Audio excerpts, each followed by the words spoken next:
Pametni, zložljivi telefoni. Meni so bili vedno precej neuporabni, zato ker so bili predebeli, pretežki, svetilnost teh zaslonov je bila malo vprašljiva, hkrati so se pa aplikacije na tem zunanjem zaslonu slabo odpirale. Kamere so bile ponavadi zelo povprečne, baterija pa, milo rečeno, preslaba za tako velike zaslone. Zdaj smo pa v letu 2025 in igro spreminja prav Honor Magic V5. Telefon, ki ima trenutno status najtanjšega zložljivega telefona na svetu in je takole spravljen pravzaprav nič bolj debel kot čisto običajen telefon. Tudi zato je pri meni razblinil ful enih predsotkov o zložljivih pametnih telefonih. Pojdimo pogledati, zakaj me je prepričal, pa kje me tudi ni, ker tole bo res dobro.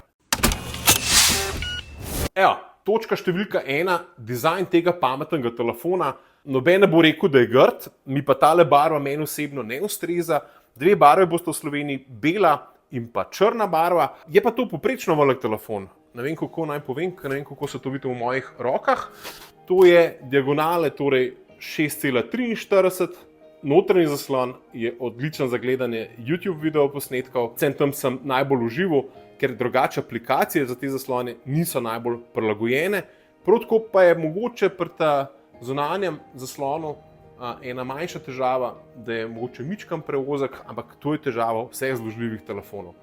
V notranjosti tale telefon pravi čudež. Poganja Snapdragon 8 Elite, torej zadnje generacije, najboljši procesor, 16 GB delovnega spomina, Wi-Fi 7, prav si slišal tisti Wi-Fi, ki ga ti najbrž na svojemu domačemu routerju še nimaš. Noter je pa kar skoraj 6000 mAh baterija, kar je več kot pri nekaterih največjih flagshipih in jaz ne vem, kako jim je to uspel spraviti v tako majhno telo tega pametnega telefona. Polnite ga lahko 66 W ali pa brezžično s kar 50 W. Jaz verjamem, da po vsej verjetnosti nimaš avtomobila, ki polne s 50 W brezžično, pri Honorju so razmišljali kar malo naprej.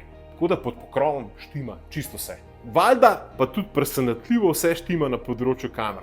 Tamle imaš 20 milijonov pikslov selfie kamero, prav tako še eno dodatno na sprednjem zaslonu. Glavni sistem kamer je pa takole narejen.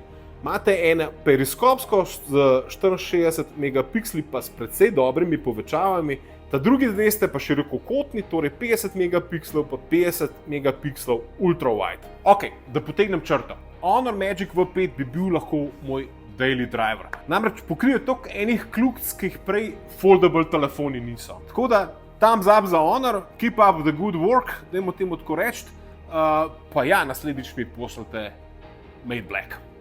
Hvala.